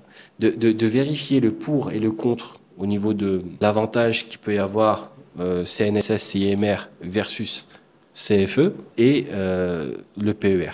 C'est ça que je recommande à un profil comme elle. Je veux ajouter deux choses là-dessus. Je t'en prie. Il y a le PER. Au Maroc, on a aussi le PEA, Ouais. qui est un truc annexe, le plan d'épargne action, Ouais. qui peut aussi servir de retraite. C'est intéressant. Mais c'est un autre domaine encore. Hein. Ouais, ça, je l'ai découvert, ça, le PEA. Il me semble pas l'avoir vu en France. J'ai pas trop. Avec des avantages fiscaux aussi. Ouais. Mais c'est ça, justement, les gros avantages de ces contrats-là, c'est la fiscalité. Et honnêtement, je recommande, moi. Je recommande parce que c'est celui qui peut se permettre, il faut qu'il le fasse, qu'il le prenne, parce que tu arrives tout le temps à un moment dans ta vie où tu te dis, voilà, bah, là, j'ai les avantages fiscaux, et puis, encore une fois, bah, la vie est faite d'événements qui font que bah, des fois, tu as besoin de débloquer un montant. Ça, tu peux pas le faire, par exemple, pour toutes les autres caisses de retraite, tu peux pas le faire. Tu vas cotiser 40 ans de ta vie, tu pourras jamais les débloquer avant ton départ à la retraite à l'âge légal, à l'âge de départ possible. Et le PER, il y a des subtilités qui font que. Donc voilà, je recommande. Et particulièrement pour les indépendants. Parce que les indépendants, justement, ils ont, c'est eux qui sont plus confrontés à des sujets de fiscalité sur le revenu et qui, voilà, comme ils ont pas les avantages sociaux des fois qu'il y a dans les caisses de retraite classiques. Et par exemple, tu vois, ils peuvent débloquer ça dans ces moments-là, quoi. Je trouve que et en plus ce que je veux dire surtout, c'est qu'ils peuvent choisir le rythme de cotisation en fonction de leur revenu, de ce qu'ils génèrent avec leur entreprise. Ils peuvent se dire, bah voilà, je prends tant, voilà, et c'est bien manipulable pour ces gens-là. Donc, Et le deuxième point pour Fanny, imaginons qu'elle crée une SARL au Maroc. oui. Elle va être automatiquement affiliée à la CNSS. Il faudra qu'elle fasse la demande. Enfin, ça fait partie des obligations, même si elle... Ça se fait pas de façon naturelle. La CNSS et la CIMR, c'est comme en France, en fait. Si tu veux, c'est à toi. Par exemple, en France, tu peux être entrepreneur sans cotiser pour ta retraite. En France, par exemple, il y a le régime social des indépendants. Mais rien ne t'oblige à y cotiser. Il y a des statuts de société où tu n'es pas obligé de cotiser. Quand tu es entrepreneur individuel, tu peux l'être pendant 3-4 ans sans jamais cotiser au régime social des indépendants. Ici, c'est pareil. Elle va venir ici, elle va faire sa demande auprès de la CNSS pour qu'elle puisse justement s'affilier avec eux. En fait, ce qui se passe ici, en général, c'est le comptable qui s'en occupe. c'est que il t'inscrit à la CNSS même si tu ne te verses pas de salaire, même si tu n'as pas d'employé, Ouais, parce que c'est une obligation d'avoir un numéro c'est d'inscription, ça. tu vois. Ouais, ouais. Et à partir du moment où elle va se verser un salaire, est-ce qu'il y a une partie retraite qui est intégrée ou pas? Si elle se verse un salaire, pour le coup, son statut, elle est, bah, du coup, elle est salariée de son entreprise. Dans son statut, elle a le salaire qu'elle se verse, et forcément, il va y avoir une part de cotisation sociale. Il y a l'assurance santé, ça c'est sûr, Ça, c'est mais sûr. La la retraite, retraite, j'ai un doute. ok, il faudra qu'on Il vérifie. faudra que je vérifie. Il faudra que normalement, la retraite, c'est toujours une option. Hmm. Et je pense que je vérifierai. Si Fanny a des questions Je lui donnerai ton contact. voilà, je regarderai vraiment ça en détail. Ouais. Si c'est pour des questions, je peux lui répondre. Hmm. Comme ça, voilà. Et on a une deuxième question sur le groupe WhatsApp de Aurel, Mhm. qu'on salue aussi. Alors lui, c'est une question un peu annexe, même si j'en parle dans la formation. Il se questionnait sur qu'est-ce que le Maroc peut lui offrir en cas de problème de santé. Est-ce que... En cas de problème de santé, Ouais, qu'est-ce qu'il y a en place? Tu peux nous expliquer un petit peu? le mieux au Maroc, il y a la CNSS. Encore une fois, On revient toujours à on la revient toujours à la CNSS. CNSS. Mais ce qui est bien, en fait, ce qui est intéressant au Maroc, Moi, je les conseille aussi, CNSS. c'est primordial. Parce que, en fait, si tu veux, le système de sécurité sociale au Maroc, il est vraiment calqué sur celui de la C'est France. ça. Comme pas mal de règles juridiques, hein. Et j'ai vu qu'il y avait pas mal de lois au Maroc, notamment sur la santé, sur le code civil, etc., qui sont quasiment littéralement des copier-coller de la France. Et c'est pareil pour la protection sociale. Pour la maladie, voilà, il faudra s'affilier et tout. Et la CNSS, c'est bien. Après, encore une fois, euh, je, je lui recommande aussi de regarder ce qui se fait aussi dans le privé. Parce que c'est pareil, la prévoyance, etc. Tu as les groupes comme, pour pas leur faire de pub, Allianz, etc. Enfin, ils sont connus, hein, mais ils peuvent proposer des choses intéressantes. Et ça aurait été le même cas en France. Si tu es entrepreneur, même en France, ça c'est connu. Généralement, les entrepreneurs prennent le comptable va leur conseiller de prendre une prévoyance, une mutuelle, etc. Comme ça, bah, s'il y a, il y a un pépin de santé, à ce moment-là, bah, comme il n'aura pas la carte vitale française, il pourra avoir un complément justement de remboursement de soins. Et c'est même, moi je dis, c'est primordial même. Il faut le faire. Moi, c'est ce que je leur recommande. Donc, tu prends un petit peu de ton temps, tu regardes ce que la CNSS peut t'offrir, Oui, tu regardes les assurances privées marocaines, c'est qu'est-ce qu'elles ça. peuvent t'offrir. Avec le tiers payant et tout. Voilà, voir une complémentaire, voir qu'est-ce que tu fais si tu retournes en France. Exactement. Et une fois que tu as ces infos, tu fais le choix en conscience. C'est ça. Mais ça fait vraiment partie. Toutes ces questions-là, la question de la protection sociale, que ce soit pour la maladie, pour les retraites, euh, il faut prendre vraiment le temps de s'arrêter dessus. Vraiment, parce que comment dire, faut pas attendre le fait accompli, justement, surtout pour la santé. La retraite, encore, tu peux arriver et voilà, tu as commencé ton activité et tu peux regarder un peu plus tard. Ouais, la Et tu retraite, sais, c'est le pas. nombre de personnes qui s'installent ici, qui n'ont pas d'assurance santé, et ils s'en foutent, tu vois, et Il faut ça peut pas. être dramatique. Ça peut être dramatique parce qu'après, Surtout euh, si tu es en famille. eh oui, C'est si encore tu as des pire. enfants, si ta femme, etc. Enfin, après, parce que tu te retrouves d'un coup à devoir payer des frais, à te retrouver dans des situations compliquées où tu dois courir à gauche, à droite, etc. Alors que c'est bien d'avoir un interlocuteur justement que tu peux appeler à tout moment et d'être bien assuré. Franchement, il vaut mieux être bien assuré. Parce qu'un accident est vite arrivé, hein. L'accident est vite Et arrivé malheureusement et il faut un accident, enfin tout, un malaise, un problème de santé, quelque chose où et vraiment tu vois ici il y a le système des urgences, c'est pas comme celui de la France. Tu vois, t'as des choses qu'il faut. Ici, c'est plus les cliniques privées qui font des bonnes prises en charge au niveau de la santé. ouais, ils sont top. Voilà, les cliniques privées, franchement, moi, il n'y a rien à dire. Par contre, c'est un coût. Et ce coup-là, voilà, il faut voir comment on peut l'anticiper avec. Mais si tu es bien assuré, ça va. Exactement, il vaut mieux être très bien assuré. Mhm. Et encore une fois, peu importe combien. Là, l'argent, pour le coup, il faut pas. Tu vois, là, c'est sa santé. Donc, je dis toujours la santé, on le dit tous, faut pas lésiner dessus. Faut pas faire d'économie sur la santé. Parce que le jour où ça arrive, Et c'est triste parce que, comme tu l'expliquais pour les retraites, l'être humain a tendance à se dire, ah non, c'est trop compliqué, je vais laisser ça de côté ou je le non. ferai plus tard. Et ils le font pas, tu Et vois. non. Et puis, le conseil, il faut toujours prendre du conseil. Voilà, il faut toujours se renseigner. Ne pas aller avec des idées, encore une fois, de se dire oui, je verrai sur le moment, j'improviserai, je t'appellerai un tel, j'ai des contacts. Tu vois, on a tous des contacts du réseau, etc. Mais il faut des garanties. C'est les garanties qu'il faut. Pour la santé, il faut des garanties. Le réseau, ça suffit pas. Je le résumerai comme ça. Pour ceux qui sont déjà à la retraite et qui n'ont pas encore récupéré leurs droits, est-ce que c'est possible? C'est possible. Par exemple, j'ai eu des cas de figure. Je donne un exemple concret. Il y a des gens qui ont demandé leur retraite. Par exemple, bah, tu vois, j'ai une dame elle a travaillé en France, elle a travaillé au Maroc, elle a eu une partie de ses retraites en Belgique. Je crois qu'elle avait travaillé quelque chose comme 5 ans en Belgique. Elle est partie à la retraite il n'y a pas très longtemps. Et si tu veux, elle a pas fait valoir sa partie travaillée en Belgique. Et justement, elle avait demandé ses retraites en France.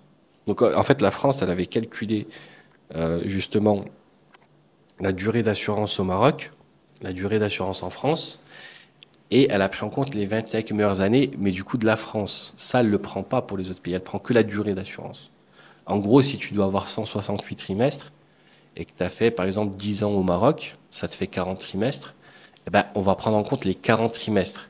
Si tu as gagné je ne sais combien au Maroc, c'est pas pris en compte dans le calcul du montant de la pension. Tu vois, c'est juste, il n'y a que la durée d'assurance qui va, pour faire très simple, tu vois, pour pas aller loin. Et ben, c'est pareil quand il y a un autre pays. Par exemple, la Belgique, les 5 années qu'elle avait, elle les a pas fait valoir. Donc sa pension, elle a été un peu réduite. Donc, elle m'a demandé, elle est venue me voir, elle m'a montré ses certificats de travail, c'était en début de carrière, etc.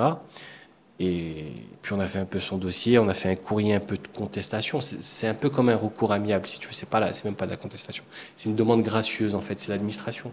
Donc l'administration, il y a toujours un passage, comment dire, de demande gracieuse avant d'aller dans la contestation. C'est la procédure. Il faut toujours faire une demande gracieuse. Ça, c'est vrai pour toutes les administrations françaises. Merci des études de droit. Mais on a fait ça, on a fait ce courrier. Et bah, finalement, ce qui va se passer, c'est qu'ils vont pouvoir prendre en compte cette période et lui faire un rappel de la différence. Qui représentait quand même par mois quelque chose comme de mémoire, une bonne cinquantaine d'euros par mois à l'année, et avec un rappel de 3 ans, 4 ans, je ne sais plus exactement, ça fait quand même, c'est pas négligeable. Donc oui, pour te répondre, on peut, une fois qu'on est parti à la retraite, faire une demande, en tout cas faire valoir ce qu'on n'a pas pu faire valoir au moment, peut-être pour des questions de ben, j'avais pas les papiers, j'avais pas les documents. Tu vois, par exemple, il y a des gens aussi qui sont partis à la retraite, tu vois, tu as des droits aussi pour les enfants, par exemple. Quand tu as 3 enfants en France, tu as des majorations de 10%, que ce soit au régime général ou à l'ARCOAGIR, que la retraite complémentaire, et dans quasiment toutes les caisses de retraite. Ça, il faut le savoir. Il y a des Au gens Maroc aussi, ouais. Oui, au Maroc aussi. Ça ressemble beaucoup à la France. Et du coup, il y a des gens, en fait, au moment où ils partaient, il y avait des cas, par exemple, où il y avait des cas de divorce, on ne pouvait pas présenter le livret de famille parce qu'il n'était pas accessible, donc on ne pouvait pas justifier les enfants. Tu vois, et les actes de naissance aussi, c'était compliqué à les avoir. Et puis après, les gens, ils ont pu avoir a posteriori ces documents. Et donc, bah, ils ont pu les faire valoir après. Tu vois, tu as plein de petites situations comme ça. D'ailleurs, j'en profite pour dire, les gens qui s'installent au Maroc, point important, c'est que généralement, quand on s'installe au Maroc, on retourne pas souvent en France ou en Belgique ou dans le pays d'où on vient. Tout ce qui est livret de famille, acte de naissance, etc. Dans vos passages, quand vous venez, bah, quand vous, par exemple, vous vivez au Maroc, etc. Puis vous allez partir au Maroc, en France quelques semaines. Profitez-en pour les faire ces démarches, pour demander des actes de naissance, essayer de récupérer des livrets de famille. Faudrait même les faire avant de partir. Idéalement, oui. Ouais. Idéalement, oui. Et pour ceux qui l'ont, voilà, mais pour ceux qui ne l'ont pas fait, ceux qui sont là, qui m'écoutent, qui écoutent cette vidéo, qui sont là maintenant au Maroc, C'est pas trop tard. voilà, qui se disent bien parce qu'il y a des fois, il y a des documents par procuration, c'est compliqué, etc. Et encore une fois, il y a même des documents qu'on peut demander en ligne. Son propre acte de naissance, par exemple, on peut le demander. Mais par exemple, si c'est un livret de famille qu'on doit récupérer chez son ex-femme, son ex-mari qui habite je ne sais où, etc. Surtout quand on doit faire les cartes de séjour au Maroc, Ben oui, et c'est c'est nécessaire. ça. Et même quand on prépare sa retraite, tu vois, c'est si par exemple tu attends le dernier moment pour demander ton livret de famille, alors que tu en as besoin pour ça, tu vois, il vaut mieux l'avoir anticipé, tu vois. Donc j'en profite pour dire, profitez de vos séjours dans vos pays d'origine pour, Ouais, bon pour conseil. demander ce genre de documents. Ça prend des fois un peu de temps à les avoir. Tu nous parles de ton accompagnement, comment ça se passe, qu'est-ce que tu proposes? Moi, j'ai deux accompagnements principaux que je fais. Alors, c'est l'étude de carrière. Donc, c'est de faire un point sur la carrière, un point détaillé avec une remise d'une étude à la fin, avec le calcul des futures pensions, les préconisations, les conseils et toutes les façons possibles d'optimiser ces futures pensions de retraite. Ça s'adresse plutôt à des gens qui ne sont pas encore proches du départ à la retraite, des jeunes qui veulent s'installer et qui se demandent comment on peut faire, justement. C'est toutes les petites questions qu'on a pu voir ensemble à travers les exemples. Et l'autre accompagnement, c'est l'aide à la liquidation des pensions. Donc, dans cette formule-là, en fait, on a la première, donc il y a le bilan, justement, le bilan, la reconstitution de carrière, et justement tous les conseils d'optimisation pour essayer vraiment d'obtenir le maximum possible de sa pension, de ses pensions de retraite. Et il y a tout l'accompagnement avec les vérifications, les courriers, les mises à jour, etc., euh, jusqu'à la mise en paiement de toutes les caisses de retraite, jusqu'à obtention des paiements. Et ça, généralement, c'est une prestation qui est sur la durée. Je facture ces deux prestations, ça peut aller entre 600 et 1000 euros. C'est possible de payer en plusieurs fois. Et pour les entrepreneurs, c'est aussi déductible d'impôts. Pour ceux qui payent l'impôt sur le revenu, ça peut être une charge d'avoir payé un conseil justement sur la préparation de sa retraite. Mais ça, je pourrais expliquer en détail avec la petite réglementation. Et on a mis en place un code de Oui, promo que je vais donc, te laisser ouais. présenter. Donc ça, c'est avantageux déjà que c'est une charge aussi. Donc oui, on a fait un petit cadeau pour vous, les abonnés. Donc si vous contactez Mustapha avec le code Objectif Maroc, il vous fera un prix spécial, un accompagnement spécial, une attention particulière. Exactement. Plus de soins, Encore, de petits oignons. vous serez chouchouté. Comment on te contacte justement? C'est quoi les meilleurs moyens? On va Alors, mettre dans la description, mais ouais, dis-nous. j'ai plusieurs possibilités. J'ai un numéro WhatsApp qui va être qu'on va présenter. On peut me contacter sur WhatsApp. Ça se fait beaucoup ici au Maroc. Les Ça gens c'est bien, ouais. sont très très WhatsApp. Moi, j'ai un WhatsApp qui est à disposition. J'ai un compte LinkedIn. Donc Mustapha Laksim, Mustapha Lakhsime. Donc, On va vous pouvez, l'afficher, hein. Ouais. vous pouvez venir me voir sur LinkedIn aussi pour me poser des questions. Et toi, tu es Voilà. actif sur LinkedIn. Je suis actif sur LinkedIn, ouais, de plus en plus. C'est bien. Et puis, j'ai une adresse mail, donc LM Retraite, donc L comme Maxime, M, LMRetraite, @gmail.com.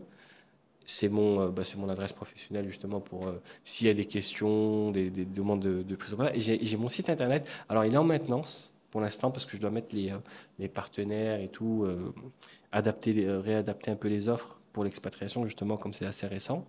Et je dois mettre aussi justement mes partenaires, hein, comme je t'ai dit, il y a l'UFE On le justement. mettra en description et C'est si ça. jamais il est pas Il sera actif, actif. vous le... Il sera actif. Je vais faire en sorte qu'il soit actif d'ici la semaine prochaine. Oui, nous on Faut publiera d'ici 2-3 Ouais, semaines. Donc, bah nickel, c'est hmm. parfait, ça devrait être actif. Il y aura le formulaire de contact dessus et puis n'hésitez pas à me contacter. Voilà. Et on regardera ensemble quelle prise en charge on peut faire et Top. puis ça sera avec grand plaisir. Tu m'as dit que tu envisageais de peut-être venir au Maroc? Pourquoi, comment, quand? Alors, ce qu'il faut savoir, c'est que moi j'ai un bureau ici. J'ai un bureau qui est au consulat de France à Casablanca. Ok. Donc on peut Alors moi, je suis entre la France et le Maroc, donc je viens, on va dire, une fois tous les 2 mois, 3 mois, grand maximum. Je viens assez régulièrement, enfin la moitié de l'année, je suis au Maroc, l'autre moitié, je suis en France. Et quand je suis là, j'ai un bureau justement pour les permanences. Et comme il est vraiment consulat de France dans la partie Union des Français de l'étranger, et pour les rendez-vous, on peut aller dans ce bureau où je peux voilà, me déplacer auprès des personnes dans leur lieu de travail, etc., sans forcément de frais supplémentaires. Voilà. Mais j'ai un bureau ici, j'ai une adresse ici. Et pour te répondre, pardon, alors, C'est une idée ou...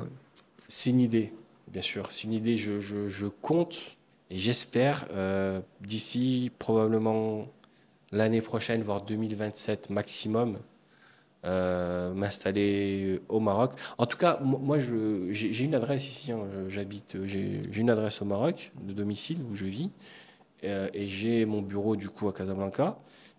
Et voilà. Mais alors définitivement, enfin définitivement, en tout cas, partir avoir ma résidence fiscale, on va dire au Maroc. Je pense 2026, 2027 maximum. À mon avis, ce sera le cas. Si Mais Dieu veut. t'as de la famille ici? Oui, j'ai de la famille ici. Ma famille, elle est principalement à Meknès. Et puis, j'ai un peu de famille aussi dans le nord, à Nador, du côté de mon père. Et un peu à Fès. Mais oui, j'ai pas mal de famille quand même au Maroc. Moi, je suis né au Maroc. Je suis venu, alors, je suis venu en France. Enfin, je suis allé en France, j'avais 3 ans. J'ai pu justement grandir, rentrer dans le système scolaire dès le plus jeune âge et tout, et faire mes études là-bas.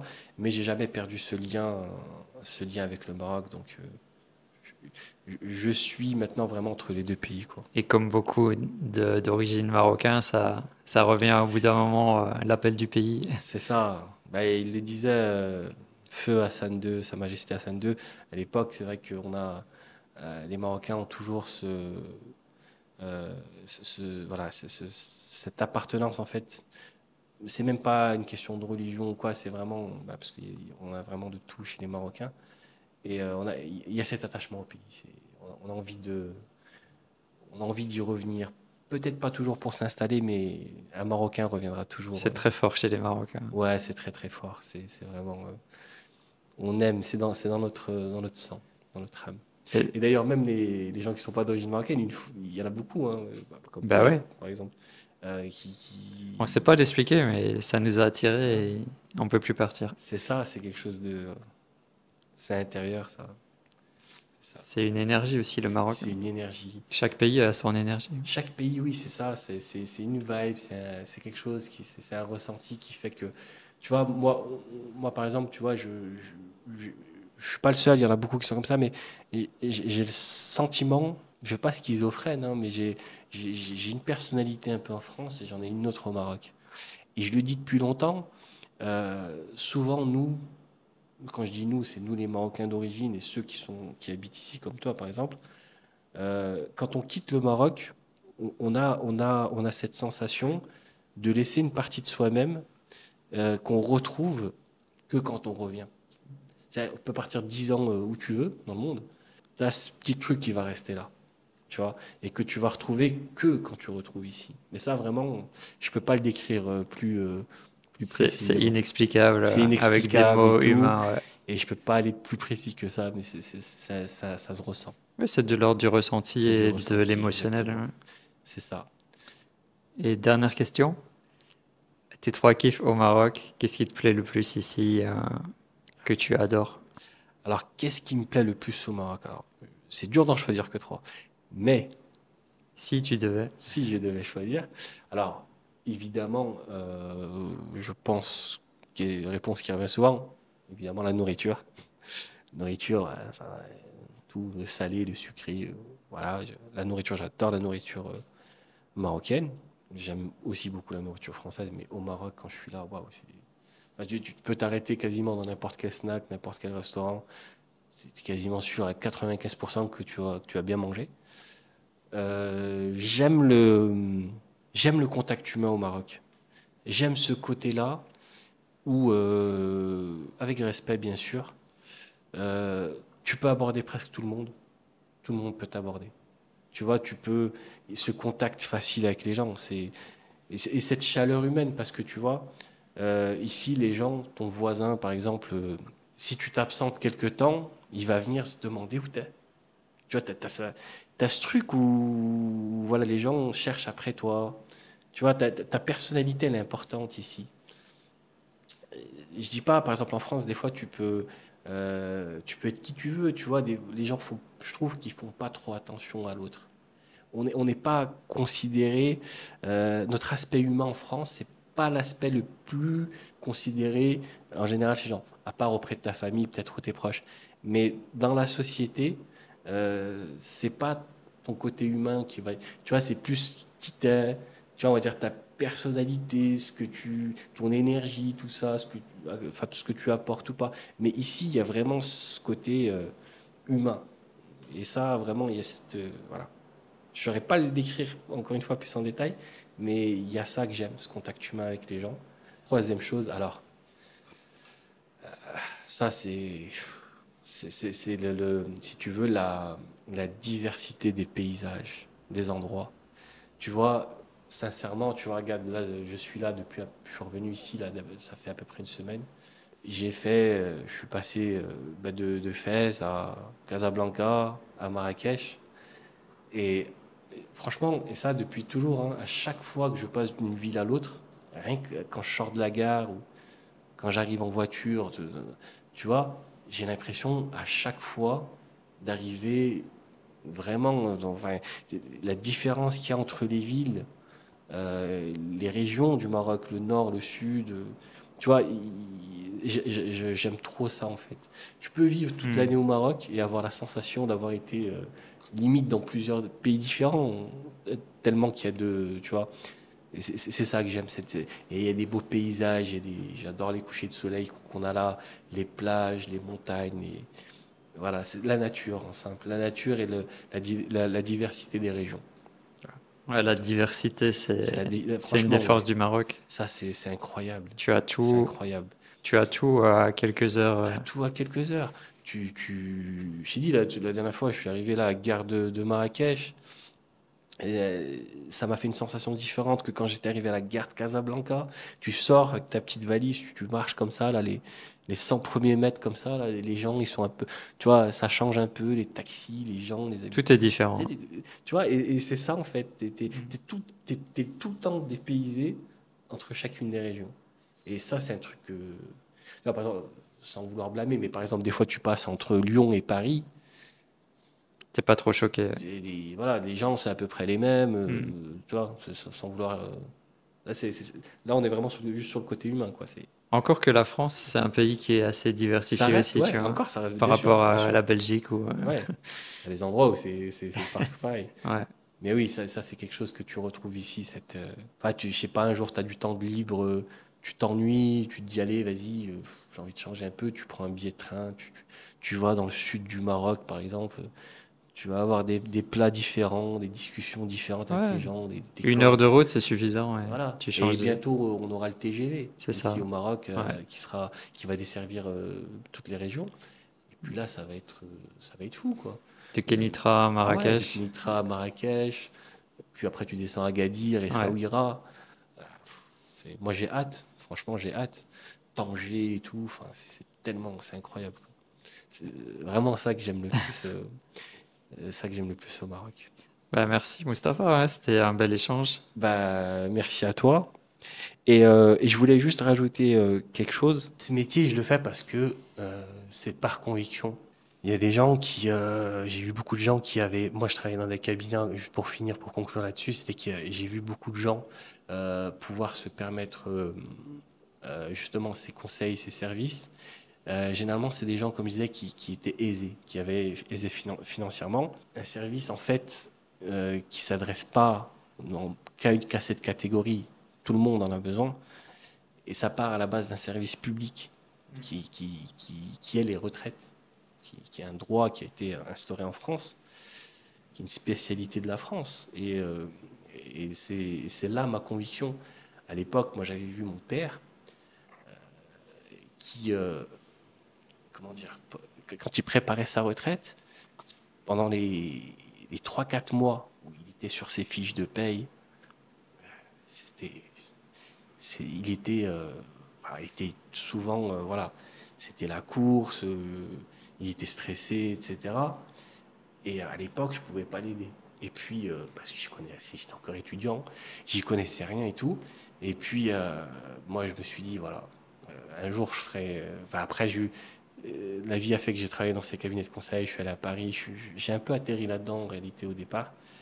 Et puis après, je me suis dit que je le ferais pour toutes les personnes qui ont ce besoin. Voilà.